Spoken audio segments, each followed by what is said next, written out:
Can you have sex with the zombies in Plants vs. Zombies? And if you do, is it considered necrophilia?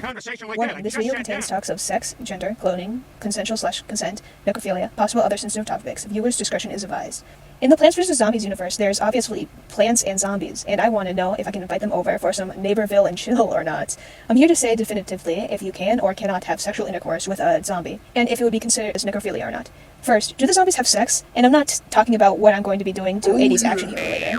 In the PVZ Bible, there is an insert that says that the zombies don't have a definitive sex, and that Zomboss chooses their purpose. But I feel like this is referring to more of a character design choice rather than an in-universe explanation. Also, they use gender and sex interchangeably, which they are not necessarily the same thing. Sex refers to either male or female, basically penis or vagina, versus gender, which is a social construct. A social construct is an idea, concept, or category created and accepted by people in a society, and is more of a spectrum. In their society, their genders are their jobs.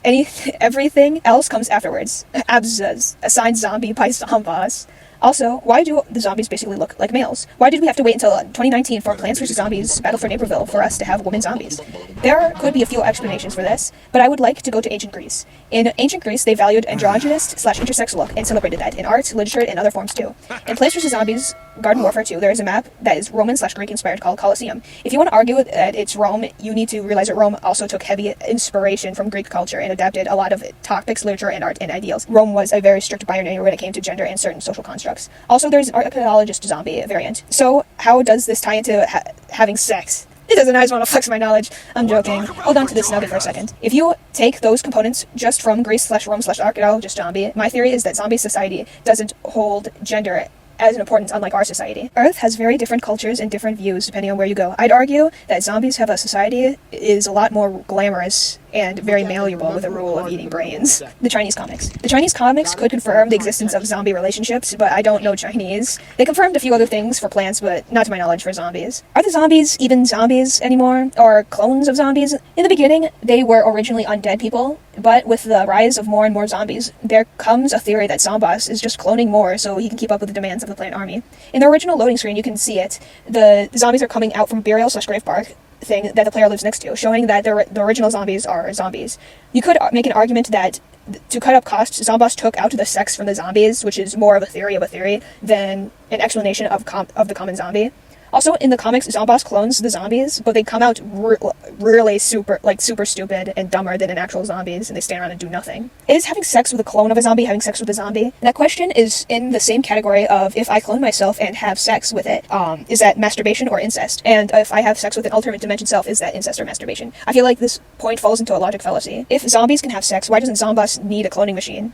Also, why don't we see children zombies then?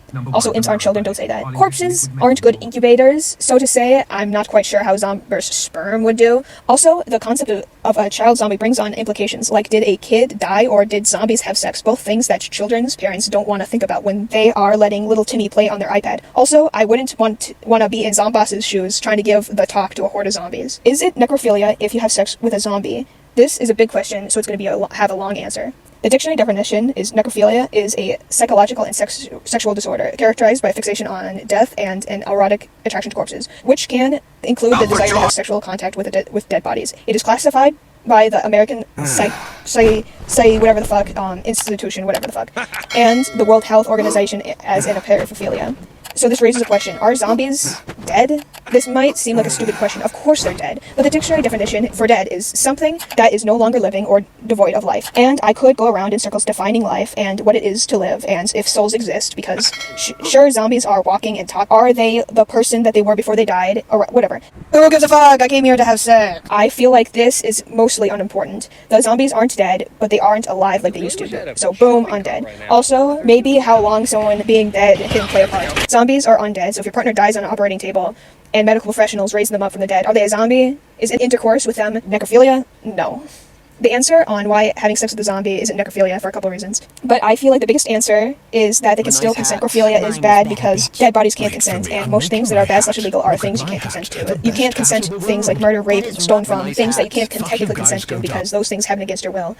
An argument for why it is necrophilia is the etymology of the word. Like, before we brought up Greece and Roman inspiration, for the zombies/intersex/non-binary look or whatever, we can look back for the term. The term is derived from the Greek words nekros, meaning dead body, and philia, meaning love or infinity. So the words together is dead body and love for that dead body. But you can easily twist those words into being less of a physical act and more for longing for love, or any other way you want to twist it.